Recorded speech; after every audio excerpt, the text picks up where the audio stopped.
Então, entrando na eletrólise em si, eu peguei um exemplo mais manjado de todos, que é a eletrólise do cloreto de sódio. Por que eu peguei esse? Porque é o que mais se questiona, então é importante conhecer esse exemplo. E nele a gente já discute uma série de coisas. Então, a eletrólise ígnea, como a gente já viu, por ser uma eletrólise, eu preciso passar a corrente elétrica dentro da minha mistura. Só que eu estou pensando aqui num sal, numa substância que ela apresenta características de que na temperatura ambiente ela é um sólido. E se a gente bem lembrar, sólidos têm uma condutividade elétrica muito baixa, eles não conduzem eletricidade com muita facilidade. Por isso que geralmente quando a gente pensa na condução de eletricidade, a gente pensa num líquido. O líquido ele permite passar a corrente elétrica com muito mais facilidade. Os íons estão dispersos de forma que a corrente elétrica encontre caminhos por onde ela possa passar com muito mais tranquilidade. Já um sólido não, ele está numa estrutura cristalina que dificulta com que a corrente elétrica consiga passar por ali. Então, qual foi a saída que as pessoas encontraram para driblar esse problema? Bom, eu não quero colocar um solvente ali, não quero colocar água, porque quando eu coloco água, eu gero produtos que eu não estou interessado. Mas quando eu tenho um sólido, a corrente elétrica passa com muita dificuldade. É gerada uma resistência muito alta, então não é isso que eu estou interessado.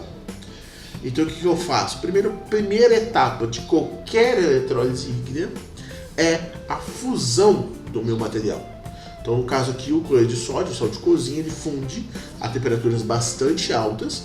A partir do momento que ele funde esse sólido, as porções do sólido vão se separar, gerando agora os íons. Então a gente tem que lembrar que o sólido que a gente está discutindo, ele tem uma estrutura cristalina que lembra muito um cubo. Na verdade é um cubo de face centrada, se eu não me engano. Eu não manjo muito dessa parte de materiais, mas é algo mais ou menos assim. Meu cubinho também ficou bem sem vergonha, mas tá valendo. Então, a gente tem em cada uma das extremidades aqui um átomo de sódio e no meio das faces do cubo nós teríamos os átomos de cloro. Então, o que acontece? Essa estrutura cúbica, essa estrutura geométrica, ela tem que ser desfeita para facilitar a passagem da corrente elétrica. Quando a gente faz, então, um aumento da temperatura, eu desfaço essa estrutura, fazendo com que o sódio, já na forma iônica, e o cloro, também na forma iônica, se separe, porque a ligação iônica foi desfeita, se separe então, e aí sim eu gero os íons numa estrutura líquida que permite a passagem da corrente elétrica muito mais facilitada. Quando essa corrente elétrica passa, ela passa por meio dos eletrodos. Então, esse negócio que está aqui desenhado, ele é o eletrodo.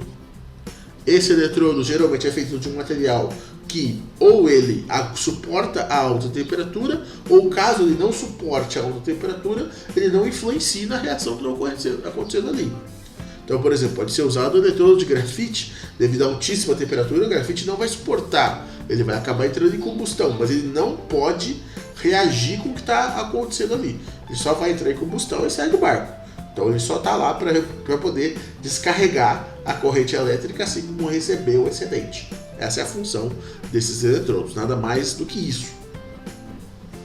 Então aqui no caso, nós temos o nosso gerador, que ele está considerando aqui uma bateria. Possivelmente não seria uma bateria, seria uma ligada à tomada ou algo desse tipo. Esse gerador insere aqui dentro então a corrente elétrica. Ele insere os elétrons por meio da corrente elétrica. A corrente elétrica então vai começar a passar por meio da solução, fechando o circuito até o outro eletrodo que pega o excedente e traz de volta. Então o que a gente tem aqui? O polo negativo, como nós vimos, numa eletrólise é o cátodo.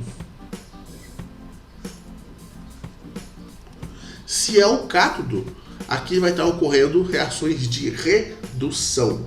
E aí que vem a questão. Se o cátodo é o polo negativo e eu tenho 2 íons apenas, fica fácil eu saber quem vai reduzir e quem vai oxidar.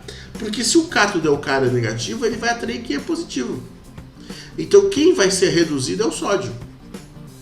Já no caso do ânodo, como é o polo positivo atrai o íon negativo.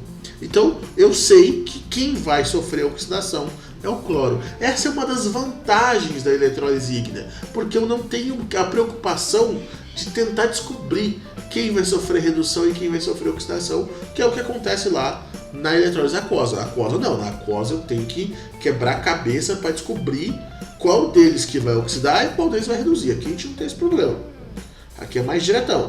Por quê? Só tem um cara positivo, que é o metal, que sempre vai assumir a carga positiva, e só tem um cara negativo, que é o ametal, que no caso ali está sendo representado pelo cloro, que vai assumir a carga negativa. Então fica simples. O metal vai então para o cátodo e o ametal então vai para o ânodo. Sempre vai funcionar dessa forma. Então no final de um processo de uma eletrólise ígnea, por mais que ele troque a substância ali, sempre vai formar um metal líquido devido à alta temperatura e um ametal que vai ficar na forma gasosa. Sempre. Isso é uma regra para a eletrólise ígnea. Só vai diversificar dependendo qual substância que a gente está trabalhando. Então, o sódio, por ter a sua carga positiva, vai ser atraído aqui na direção do cátodo, que é o polo negativo. Ao ser atraído, como está chegando elétrons aqui por meio da corrente elétrica, esses elétrons vão suprir essa carguinha positiva do sódio. Então ali ocorre a redução. Ele recebe esses elétrons que estão chegando. Como a quantidade de elétrons que chega é muito maior do que a quantidade de sódio que tem, porque eu estou injetando constantemente energia elétrica ali, o excedente vai para a solução e vai em direção ao outro eletrodo. Lá no outro eletrodo a gente tem o quê? Como ele é o polo positivo, no caso o ânodo, vou escrever aqui, ânodo. Como o ânodo é o polo positivo, o cloro se liga nele, porque o cloro tem carga negativa, o polo é positivo, devido à atração eletrostática, ele se liga lá. Ao se ligar lá, ele descarrega o seu elétron no fluxo de elétron que está tendo aqui pela corrente elétrica. Então, ao mesmo tempo que a corrente elétrica pega um excedente que não foi usado lá no polo negativo, ele também recebe essa carga que o cloro, que o ametal está descarregando ali nele. Então isso volta para dentro do circuito. Então aqui no caso, por isso que está acontecendo, ele vai sofrer a oxidação. Então em termos de reações químicas, para ficar mais visível isso que está acontecendo, lá no polo, o sódio, que tem carguinha positiva, ele está deficiente de um elétron, ele recebe esse um elétron, ficando o sódio com carguinha zerada, ou seja, essa é a forma metálica dele. Como isso daqui é parte do todo, ou seja, não está representando tudo o que aconteceu, está representando o que aconteceu ali no eletrodo, de polo negativo. Então lá está acontecendo isso. Então, como esse representa uma parte da reação, a gente dá o nome disso de semi-reação. Como essa semi-reação está ocorrendo no cátodo, por isso o nome catódica. Então, no cátodo sempre vai ocorrer redução. Lembrar lá do CRAL. Perceba que o CRAL funciona aqui. Então, o cátion, ou a gente pode trocar até o metal, sempre vai para o cátodo, que é o cara que vai atraí-lo. E lá sempre ele vai receber elétrons. Já os ânions, que no caso aqui vão ser sempre os ametais, vão ser sempre atraídos pelo polo positivo, que é o ânodo, e lá vai ocorrer oxidação. Então essa carguinha negativa aqui do cloro, ele vem e descarrega no eletrodo que leva embora esse elétron excedente, sobrando então o cloro na sua forma gasosa, que aí no caso alguns ajustezinhos estequiométricos aqui para poder gerar a molécula diatômica, que é a forma gasosa dele. Mas isso aí é de menos, o que menos nos preocupa. Então no ânion, lembrando a regrinha do CRAL, sempre vai sofrer no ânodo sempre vai ocorrer oxidação. Isso sempre. Independente se é eletrólise, independente se é pilha, isso sempre vai acontecer. Como eu disse anteriormente, Aquelas são semi-reações.